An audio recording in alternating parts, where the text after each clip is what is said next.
ஒரு மனிதனுடைய முழுமையான குணத்தையும் தீர்மானிக்கக்கூடிய அமைப்பிலான சில நட்பண்புகளாக என்ன செய்யும் இருக்கும். அதில் ஒன்றுதான் ஹிஃப்துஸ் சிர், ரகசியம் பேணல் என்பது மிக முக்கியமான நட்பண்புகளிலே ஒன்று. இது எந்த வகையில் நட்பண்பாகிறது என்பதை நான் சொல்லி நீங்கள் தெரிய வேண்டிய அவசியம் இல்லை. எல்லோருக்கும் எல்லோரிடத்திலும் ரகசியம் உண்டு. எல்லோருக்கும் அவர் பழகக்கூடிய எல்லோரிடத்திலும் ரகசியம் உண்டு. இது ஒரு இயல்பான ஒரு நிலை. ரகசியம் இல்லாத மனிதர்கள் இருக்க முடியாது. ஆனால் இன்றைக்கு அது எப்படி ஆக்கப்பட்டு விட்டது என்று சொன்னால், தூய்மை கதைக்கக்கூடியவர்கள், தங்களை எப்பொழுதுமே சுத்தப்படுத்திக் கொள்ளக்கூடியவர்கள் அதிகமாக சொல்லக்கூடிய ஒரு வார்த்தை என்னென்றால், இந்த ரகசியம் என்ற சொல்லையே ஒரு கெட்ட சொல்லா என்ன செஞ்சிட்டாங்க, மாற்றி விட்டதை நீங்க என்ன செய்யலாம், பார்க்கலாம். என்ன ரகசியம், என்ன பெரிய ரகசியம் இருக்குது, இதுல ரகசியம் பேச என்ன இருக்குது, இப்படியான வார்த்தைகள் இன்றைய சமுதாயத்தில் என்ன மிக நிறைய காணப்படுவதை நீங்கள் என்ன செய்யலாம் பாருங்க. இதுல என்ன ரகசியம் இருக்கு, இதுல ரகசியம் பேச என்ன இருக்கிறது, அப்படி என்ற வார்த்தைகள் அதிகமாக உபயோகப்படுத்தப்படுவதை நீங்கள் பார்க்கலாம். சரியான இடங்களில் தான் இவைகள் உபயோகப்படுத்தப்படுகிறதா என்று பார்த்தால், பெரும்பாலும் தனது பகைமையை நிலைநாட்டக்கூடிய இடங்களில் தான் நிறைய என்ன செய்கிறது, உபயோகப்படுத்தப்படுவதை பார்க்கிறோம். இந்த இடத்திலே நோக்கம் என்ன என்று சொன்னால், ஹிஃப்துஸ் சிர், ரகசியம் பேணுதல் என்பது இஸ்லாத்திலே எவ்வளவு வலியுறுத்தப்பட்ட ஒன்று என்பதை நீங்கள் என்ன செய்யலாம், இந்த உரையினூடாக நீங்கள் தெரிந்து கொள்ளலாம். இந்த உலகத்திலே எந்த மனிதர்களை நாம் எடுத்துக்கொண்டாலும் சரி, அவர் தனது ரகசியம் பாதுகாக்கப்பட வேண்டும் என்று இறைவனிடத்திலே வேண்டக்கூடியவராகத்தான் என்ன செய்வார், இருப்பார். அவர்களது தக்குவாவுக்கு ஏற்ப, அவர்களது இஹ்லாஸுக்கு ஏற்ப பல விஷயங்கள் இந்த ரகசியத்தோடு என்ன செய்கிறது, சம்பந்தப்படுகிறது. ரகசியம் என்று சொன்னாலே நேரடியாக பாவம் என்ற சிந்தனை நமக்கு வந்துடக்கூடாது. பாவம் செய்தல் மட்டும்தான், ஒரு மனிதனுடைய தனிமையில் நடக்கக்கூடிய பாவங்கள் மட்டும்தான் ரகசியம் என்று நினைத்து விடக்கூடாது. இதிலே பல விஷயங்கள் என்ன செய்கின்றன, வாழ்க்கையோடு சம்பந்தப்பட்டிருக்கின்றன. உதாரணமாக ரசூலுல்லாஹி ஸல்லல்லாஹு அலைஹி வஸல்லம் சொன்னார்கள், வல் இஸ்மு மஹாக ஃபீ ஸத்ரிக் வ கரிஹ்த யத்தலி அலைஹின் நாஸ்.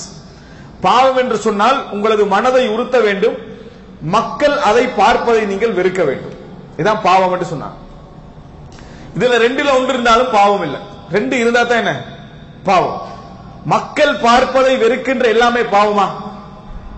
மக்கள் பார்ப்பதை வெறுக்கின்ற எல்லாமே பாவமா என்று கேட்டால் இல்லை. கணவன் மனைவியுடைய வாழ்க்கையில் இருக்கக்கூடிய எத்தனையோ ரகசியங்கள் நாம மக்கள் பார்ப்பதை என்ன செய்வோம், வெறுப்போம். அதற்காக அது பாவமா? இல்லை. எனவே ரகசியம் என்றாலே பாவம் அல்ல, ரகசியம் என்றாலே பாவம் அல்ல. உள்ளம் உறுத்துது, உள்ளம் என்ன செய்கிறது, உறுத்துகிறது. ஆனால் மக்கள் பார்ப்பதை நாங்கள் வெறுக்கக்கூடிய மனோநிலையில் இல்லை என்று சொன்னாலும் அது என்ன பாவம் அல்ல. உள்ளத்தை உறுத்தக்கூடிய எல்லாமே என்ன பாவம் அல்ல. இப்படி பார்த்தீர்கள் என்று சொன்னால், மனித வாழ்க்கையில் நாங்கள் இரண்டும் சேர்ந்தால் தான் பாவம் என்று என்ன செய்ய வேண்டும், முடிவெடுக்க வேண்டும் என்று ரசூலுல்லாஹ் சொல்றாங்க. எனவே ரகசியம் என்கின்ற பொழுது, ரகசியம் என்கின்ற ஒரு நிலை என்ன சொன்னால், அது எல்லாமே பாவம் என்கின்ற அர்த்தத்திலே அல்ல. சில விஷயங்கள் இருக்கின்றன, மனிதனை பொறுத்த வரைக்கும் மறைத்து தான் என்ன செய்ய வேண்டும், வாழ வேண்டியிருக்கும். கணவன் மனை உறவு, இது போன்ற பல விஷயங்களை நாங்கள் என்ன செய்யலாம், உணரலாம். அன்புள்ள சகோதரர்களே, நட்பு, நண்பர்களுக்கு இடையிலே இருக்கக்கூடிய விஷயங்கள், இது என்ன செய்யும், பல ரகசியங்களை பேண வேண்டி இருக்கும். அதே போல கணவன் மனைவி நட்பு, நிர்வாக விஷயங்கள், குடும்ப உறவோடு சம்பந்தப்பட்ட விஷயங்கள், இது போன்ற ஏராளமான விஷயம், ஆலோசனை கேட்கக்கூடிய மனிதனுக்கு நாம் சொல்லக்கூடிய அந்த ஆலோசனையில் உள்ள ரகசியங்கள் என்று எத்தனையோ விஷயம் இருக்கிறது. ஒரு மனிதனுடைய ஏழ்மை, தாழ்மை, அவரது தேவை, அதுக்காக நம்ம பேசக்கூடிய ரகசியங்கள், பாவங்கள், இப்படி பல விஷயங்கள் இருக்கின்றன. ஆனா நம்ம ரகசியம் என்றால் எதை வச்சுட்டு இருக்கிறோம், பாவங்களை தான் என்ன செய்யறோம், வைத்துக் கொண்டிருக்கிறோம். ரகசியம் என்று சொன்னாலே பாவங்கள் என்று மட்டும்தான் நம்ம நினைக்கிறோம். ஆனால் உலக வாழ்க்கையில நீங்க எடுத்துக்கொண்டீங்கன்னு சொன்னால், நண்பர்களுக்கு மத்தியில், கணவன் மனைவிக்கு மத்தியில், உறவுகளுக்கு மத்தியில், நிர்வாக ரீதியாக ஆலோசனை கேட்கக்கூடியவர்கள் என்று பல விஷயங்கள் இதில் இருப்பதை நம்ம என்ன செய்கிறோம், பார்க்கிறோம். அன்புள்ள சகோதரர்களே, இதனால் தான் இஸ்லாமிய அறிஞர்கள் சொல்கிறார்கள், அதாவது ஒரு மனிதர் அஸ்ஸப்ரு அலல் கப்தி, அஸ்ஸப்ரு ஃபில் கப்தி அலல் ஜமர் ஐஸர் மின ஸப்ரி அலஸ் சிர். நெருப்பு கங்கை பிடித்துக் கொண்டிருப்பதில் பொறுமையாக இருப்பது இலகு, ரகசியத்தை பாதுகாப்பதை விட.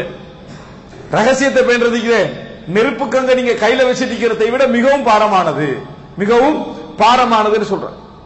இன்னொரு அறிஞர் சொல்றாரு, அதாவது ஒரு மனிதனுடைய மிகப்பெரிய தர்மத்திலேயே, அதாவது அஜ்வத், ஒரு மனிதன் செய்யக்கூடிய ஃபஇன்ன அஹ்மத ஜூதில் மர்இ ஒரு மனிதனுடைய தர்மங்களிலேயே மிகப்பெரிய தர்மம் என்ன தெரியுமா?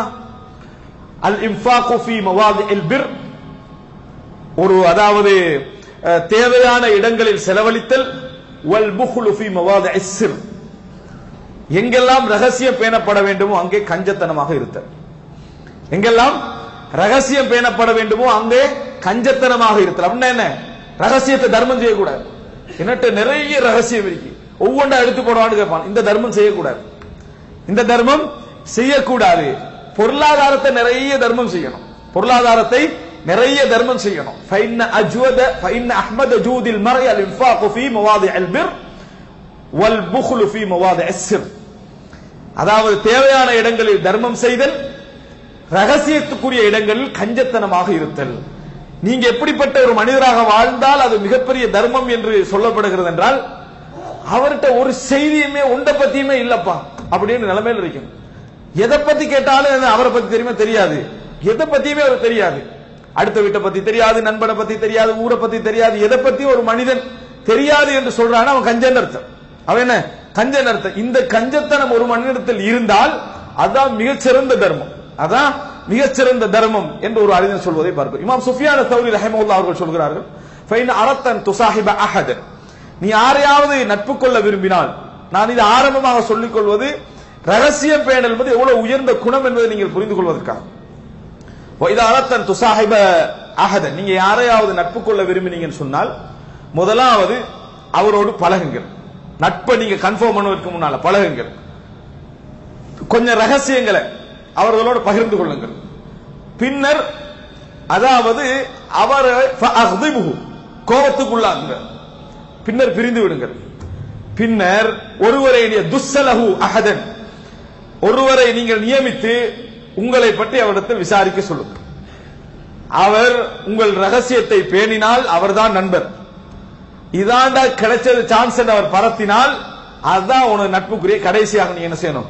இருக்க வேண்டும் அப்படி என்று சொல்லக்கூடிய செய்தி இமாம் சுஃபியான் தௌரி ரஹ்மத்துல்லாஹி அவர்கள் சொல்லக்கூடிய செய்தியை பார்க்கிறோம்.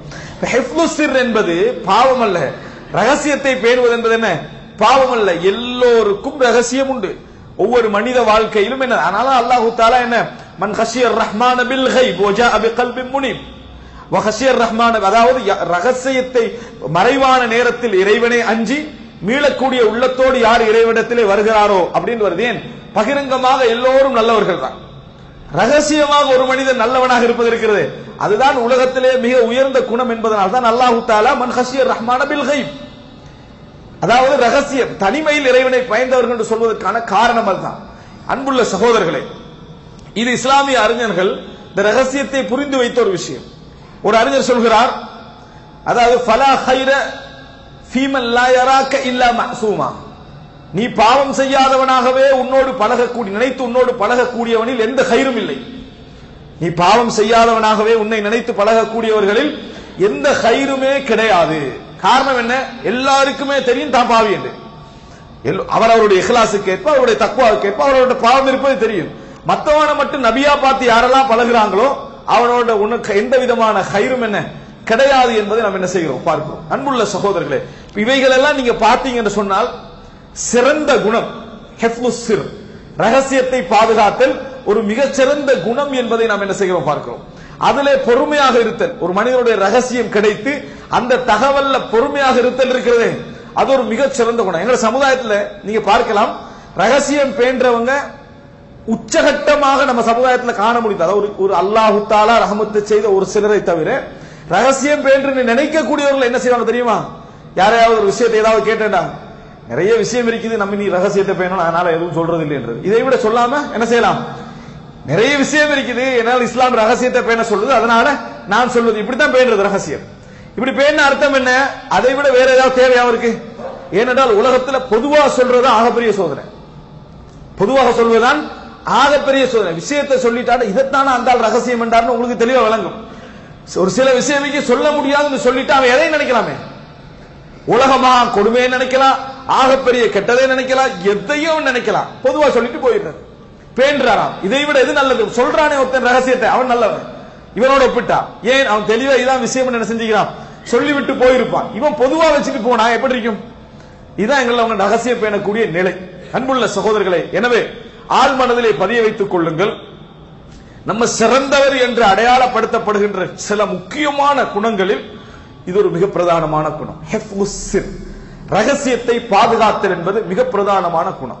இப்பொழுது நான் உங்களுக்கு சொன்னது மனித இயல்புகளை நம்ம புரிந்து கொள்ள வேண்டும் என்பதற்காக. அதே போல இன்னொரு அறிஞர் சொல்கிறார், ஒரு கோப நேரத்தில் ரகசியத்தை பாதுகாத்தல் இருக்கிறது, அதுதான் நல்ல பண்பு. ஏனென்று சொன்னால் நல்ல விருப்பமோட பழகி கொண்டிருக்கிற டீம்ல பொருந்தி கொண்டிருக்கக்கூடிய டைம்ல ரகசியத்தை பாதுகாத்தல் என்பது மனித இயல்புகள்ல உள்ள ஒன்று. அதுல ஒரு குணமும் இல்லை, அதுல ஒரு குணமுமே இல்லை. பகைக்கிற நேரத்தில் நீ பாதுகாத்தல் இருக்கிறது, அதுலதான் உண்மையான நற்குணமே என்ன செய்கிறது இருக்கிறது அப்படி என்று சொல்லக்கூடிய செய்தியை நாம் பார்க்கிறோம். இதற்காகவே நம்ம ஏதாவது பெரிய எஃபர்ட் எடுக்கிறோமா? நாங்க என்ன நினைக்கிறோம்னா ரகசியத்தை பேணுதல் என்பது அதான் பேணுபட்டா பேணுதல், வெளியே போனா அதா போறதுன்னு அர்த்தம் நினைச்சிருக்கிறோம். இதுக்கு ஒரு முயற்சி எடுக்க வேண்டும், இல்லை என்றால் நெருப்பு கங்கை கையில் வைத்துக் கொண்டிருப்பதற்கு சமம் என்று என்ன சொல்லக்கூடிய செய்திகளை நாம் பார்க்கிறோம். அன்புள்ள சகோதரர்களை, இதை நம்ம மனதில் வைத்துக் கொள்ள வேண்டும். இது ஒரு சிறந்த குணம். எல்லா ரகசியங்கள்ல பாவமானவைகளும் உண்டு. ரகசியம் பேசுதல்ல சொல்ல வரல, மனிதன் பாதுகாக்கப்பட வேண்டிய ரகசியங்கள் பாவங்களும் உண்டு. பாவங்கள் மட்டுமல்ல, 90-80% நிர்வாகம், குடும்பம் சார்ந்தவைகள், நட்பு சார்ந்தவைகள், அது போல என்ன ஆலோசனை சார்ந்தவைகள், பிசினஸ் சார்ந்தவைகள், எத்தனையோ உலகத்தில் என்ன உண்டு என்பதை நாம் என்ன செய்ய வேண்டும், புரிந்து